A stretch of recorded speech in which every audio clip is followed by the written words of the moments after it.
Salut, j'espère que vous allez bien. Aujourd'hui on se retrouve pour une vidéo plutôt sympathique. En effet, aujourd'hui je vais lire les livres préférés de Lisa Simpson. Enfin c'est pas forcément ses livres préférés, c'est des livres qu'on la voit lire dans la série. J'ai fait une sélection de 4 livres qu'on la voit lire dans la série, que je vais lire pour cette vidéo. Mais il y a quelques-uns des livres que Lisa Simpson lit que j'ai déjà lus. Par exemple les poèmes d'Emily Dickinson je les ai lus, Leaves of Grass j'ai lu, La cloche de détresse de Sylvia Plath j'ai lu. Donc on a des goûts, j'ai l'impression, qui sont assez similaires moi et Lisa. J'ai donc sélectionné 4 livres à lire pour cette vidéo, 4 livres qu'on voit Lisa Simpson lire dans la série. On va tout simplement voir avec ces livres si Lisa a de bon goût, mais ça j'en doute pas vu que les livres qu'elle a lus et que j'ai lus ils étaient bien. Si elle a de bon goût et aussi si les livres sont adaptés à son âge étant donné que Lisa elle a 8 ans. Je tiens à le rappeler, et elle a lu quand même La cloche de détresse de Sylvia Plath qui parle quand même d'une jeune femme qui plonge dans la dépression.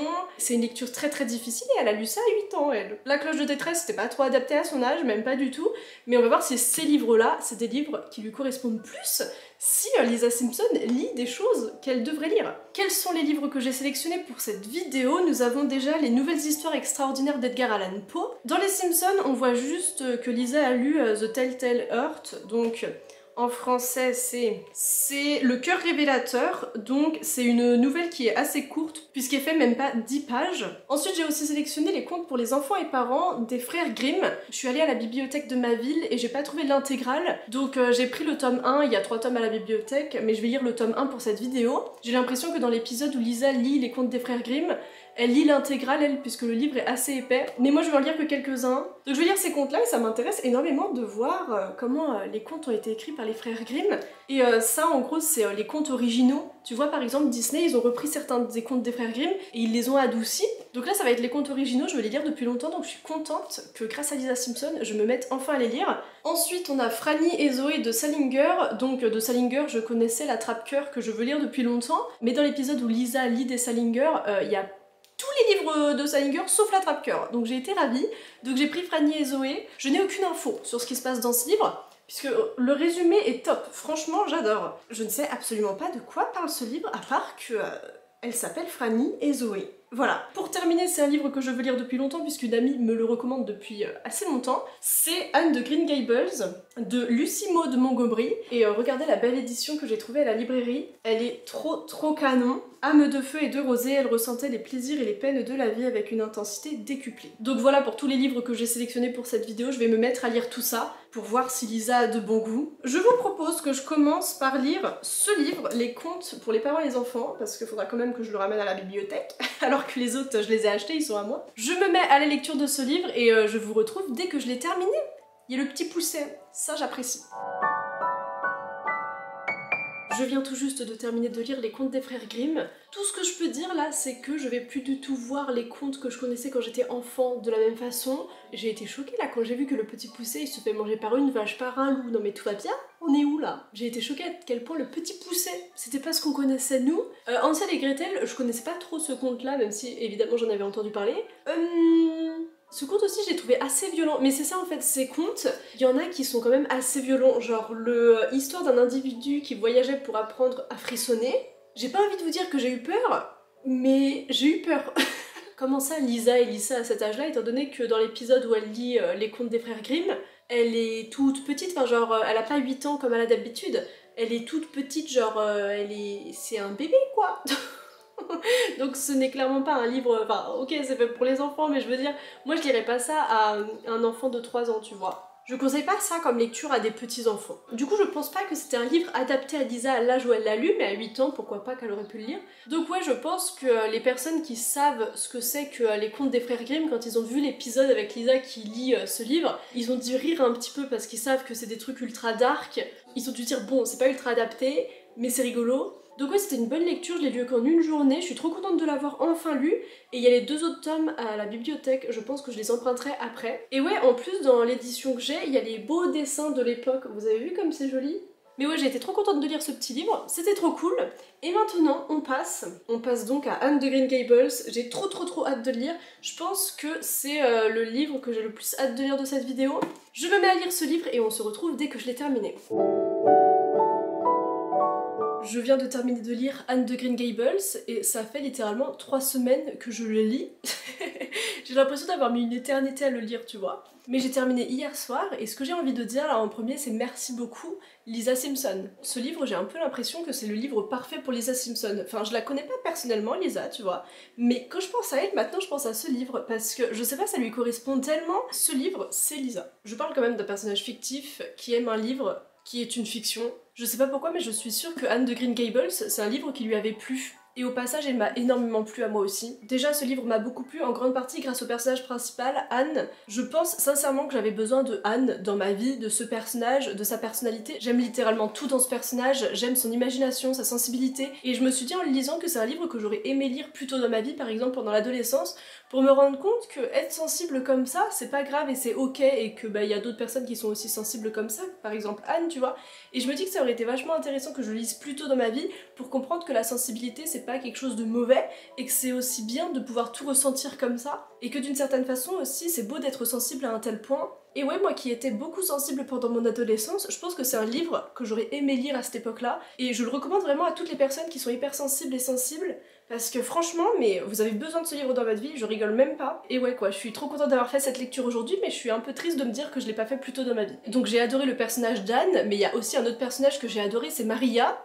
Ce personnage, elle me tuait de rire. Enfin, je l'adorais, mais elle a été assez dure et tout au début. Elle avait aucune pitié, elle avait pas de cœur. Genre, il y a des réflexions, elles m'ont fait mourir de rire. Genre, quand je repense à une réflexion, quand Anne elle est tombée et qu'elle lui dit au moins on est sûr que t'as pas perdu ta langue. Enfin, il y a des réflexions comme ça qui sont horribles, mais c'est sa personnalité à Maria et on peut que rire quand on entend ça, même si c'est ultra triste quand on pense à Anne qui est en face. Mais ouais, le personnage de Maria m'a beaucoup fait rire et à la fin, son personnage m'a énormément touchée. Et ouais, en fait, j'ai mis 3 semaines à lire ce livre, mais je suis contente d'avoir mis du temps à lire ce livre. C'est rare pour moi de mettre 3 semaines à lire un seul livre, tu vois. Mais je suis trop contente d'avoir mis autant de temps à le lire, étant donné que j'ai pu plus m'attacher aux personnages, j'ai l'impression de plus les connaître que si j'avais lu le livre en une semaine. Donc ouais, au final, je suis contente d'avoir mis autant de temps à lire ce livre. Donc ouais, j'ai lu le livre en 3 semaines, mais les 50 dernières pages, je les ai lues d'une traite hier soir. En fait, ce livre, moi, je pensais que c'était bonne ambiance, c'était cool, cocooning, on était bien, il y avait la nature, c'était magnifique. Et là, non, les 20 dernières pages, ils se sont dit, on va leur pourrir leur soirée aux lecteurs. Genre, je sais pas pourquoi c'est si violent à la fin, enfin violent émotionnellement, je veux dire. J'ai eu les petites larmes qui sont venues. Franchement, j'étais pas prête à cette fin-là parce que moi, je trouvais ça magnifique. Il y avait cette description de la nature qui était juste extraordinaire, il y avait la sensibilité d'Anne, son imagination, c'était juste un livre merveilleux. Et là, boum, à la fin, les 20 dernières pages, ils ont décidé de nous pourrir. Genre vraiment. Voilà. Donc merci Anne de Green Gables. Je n'étais pas préparée à cette fin, même si bon, j'aurais pu m'y préparer, il y avait plein d'indices. Mais voilà, j'étais ravie que ce livre se termine comme ça, quoi. Donc ouais, franchement, je vous recommande beaucoup de lire Anne de Green Gables et je pense, je vais me mettre à regarder la série du coup. Et il y a qu'une seule page que j'ai pliée comme ça, je sais pas pourquoi il y avait quoi de marqué. Je vais vous lire ce petit passage que j'ai trouvé trop mignon parce que Anne, elle a des réflexions qui sont juste magnifiques. Genre à chaque page, j'étais bouche bée. Il y a Maria qui dit à Anne, vous prenez les choses trop à cœur et Anne a répond, espérer les choses, c'est déjà la moitié du plaisir qu'elle vous procure. Et je sais pas, j'ai trouvé ça trop beau. L'autre jour quand j'ai lu ça, j'étais genre, Anne? Waouh! Donc voilà pour Anne de Green Gables. Je remercie sincèrement Lisa Simpson d'avoir lu ce livre dans un épisode. Franchement, merci beaucoup, j'avais besoin de ce livre dans ma vie. On passe maintenant à la prochaine lecture de cette vidéo qui est Franny et Zoé. Le résumé est quand même fameux. Donc ouais, je sais absolument rien de ce livre à part qu'il y a 2 parties et j'ai franchement assez hâte de le lire vu que je ne connais absolument rien de ce livre, il m'intrigue assez. Et en plus, je suis assez contente parce que je vais découvrir l'écriture de Salinger en même temps, donc c'est cool. Bref, on se retrouve dès que je l'ai terminé. Je viens tout juste de terminer de lire Franny et Zoé de Salinger. Rien n'aurait pu me préparer à cette lecture. Je pense que je peux le dire, ce livre a changé ma vie, enfin, je sais pas si ça a vraiment changé ma vie, mais je me sens différente après la lecture de ce livre. Il y a plein de leçons que j'ai lues dans ce livre que j'ai l'impression que je vais retenir en fait pour plus tard, pour ma vie future. Il y a plein de trucs, je me dis ça, enfin genre, faut que je m'en souvienne. J'ai plié les coins de mes pages, m'en voulez pas, mais franchement ce livre était tellement intéressant. Après, si je peux me permettre de dire un truc, c'est pas adapté pour une enfant de 8 ans. Enfin déjà, à 8 ans, Lisa Simpson, qu'est-ce qu'elle a compris de ce livre? Comment elle a vécu la lecture de ce livre? C'est ce que j'ai envie de lui demander, parce que franchement c'est pas adapté à un enfant de 8 ans, c'est pas un livre pour un enfant de 8 ans. Genre je l'ai lu, j'ai 22 ans, c'est l'âge parfait je pense, parce que je suis au début de ma vie d'adulte, et c'est un livre quand même qui parle vachement du passage à l'âge adulte. Donc à 8 ans, Lisa, qu'est-ce que tu fous avec ça dans ta bibliothèque? Lâche ce livre tout de suite s'il te plaît. Mais en même temps, j'ai envie de remercier Lisa Simpson parce que sans elle, j'aurais sûrement jamais lu ce livre de ma vie. Donc merci, mais arrête de lire ce livre. Donc pour vous raconter un petit peu le résumé, ça se passe dans les années 50 à New York. Ça raconte l'histoire d'une famille, la famille Glass. Ça raconte surtout l'histoire des 2 derniers enfants de cette famille, Franny et Zoé du coup. Au début du coup on a un passage avec Franny qui est avec son amoureux, ils mangent ensemble et elle est contre toutes ses idées et elle se rend compte en fait de l'ego des gens, enfin bref, elle est en pleine réflexion sur plein de choses dans sa vie et du coup ce dîner se passe extrêmement mal. Donc le début ça se passe comme ça, elle est avec son copain Lane dans un restaurant. Et après, la deuxième partie du livre, c'est Zoé et Franny qui discutent pas mal de temps. Et ce qui est vachement intéressant avec ce livre, c'est, je pense, la première fois que je lis un livre qui se passe en si peu de temps, parce que en gros, tout se passe en une journée. Enfin, le début du livre, quand Franny est avec Lane, ça se passe, tu vois, en un repas. Et après, tout le reste du livre, c'est en une matinée. Donc c'est ouf, enfin genre t'as 250 pages, et ça se passe qu'en une matinée, et c'est vachement intéressant. J'ai été vraiment prise dans ce livre, et je pouvais pas m'empêcher, enfin je pouvais pas poser le livre, je l'ai lu super rapidement, parce que j'étais dans le moment, j'avais vraiment l'impression d'être dans le livre, j'avais l'impression d'être dans le salon avec eux, et quand Franny était au téléphone avec Zoé, j'avais l'impression d'entendre la voix de Zoé à travers le téléphone. C'était assez impressionnant comme expérience de lecture, j'avais jamais vécu ça avant, et aussi je suis tombée amoureuse de l'écriture de Salinger. J'ai souligné pas mal de passages. Il y a une phrase qui m'a... je suis restée à regarder cette phrase pendant 10 minutes après l'avoir lue. C'est j'en ai marre de n'avoir pas le courage d'être quelqu'un de très ordinaire. Tout ça pour dire que j'ai adoré l'écriture de Salinger et que j'étais rendue à même pas 50 pages de ce livre, que je suis allée à la librairie pour m'acheter l'attrape-cœur. Donc voilà pour le livre Franny et Zoé. J'ai mis que 4 étoiles sur Goodreads, mais là je me dis que j'ai envie d'aller changer ça en 5 étoiles. Et donc maintenant on passe au dernier livre de cette vidéo, les nouvelles histoires extraordinaires d'Edgar Allan Poe. Donc je vais lire que The Telltale Heart, donc le cœur révélateur.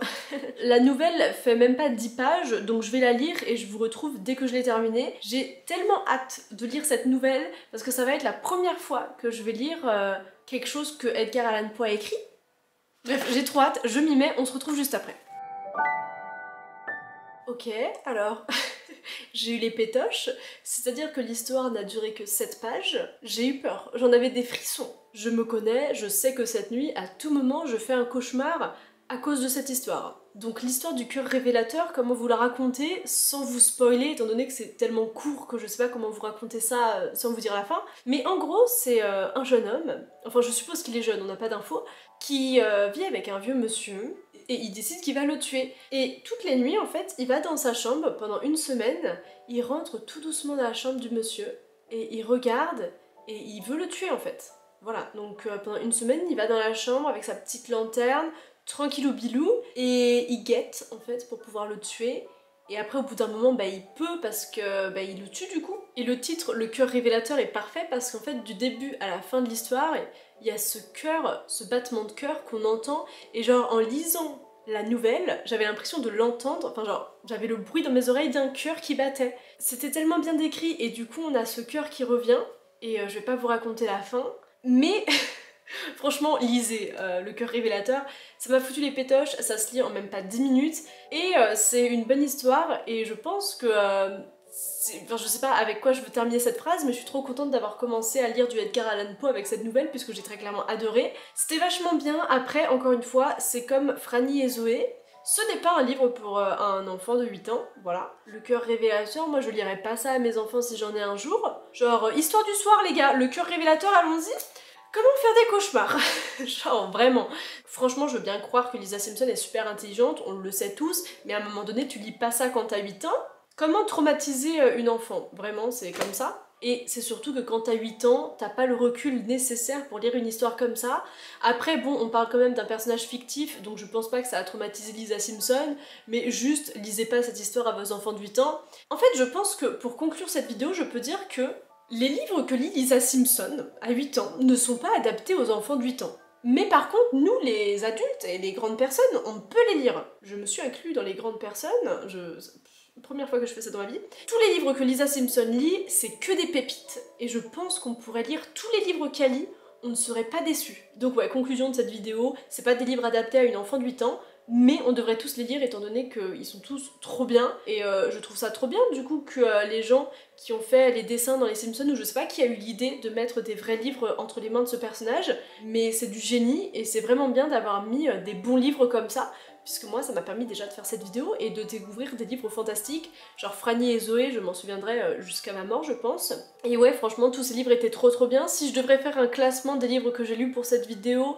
ça serait en première position Franny et Zoé, en deuxième position Anne de Green Gables, en troisième position je mettrais Le cœur révélateur, même si c'est tellement court par rapport aux contes des frères Grimm, et en dernière position les contes des frères Grimm. Grâce à Lisa Simpson, j'ai découvert des livres que j'ai adorés, et j'ai trop hâte de continuer à lire Les Nouvelles Extraordinaires d'Edgar Allan Poe et de me mettre à lire L'Attrape-Cœur. Bref, voilà pour cette vidéo, j'espère qu'elle vous aura plu. Moi j'ai très clairement adoré la tournée, j'ai adoré lire tous ces livres. C'est des découvertes qui sont trop bien, genre vraiment. Sur ce, je vous dis à la semaine prochaine pour une autre vidéo. Et je crois que cette vidéo est terminée. Bisous. Et lisez Le cœur révélateur, mais pas avant de dormir.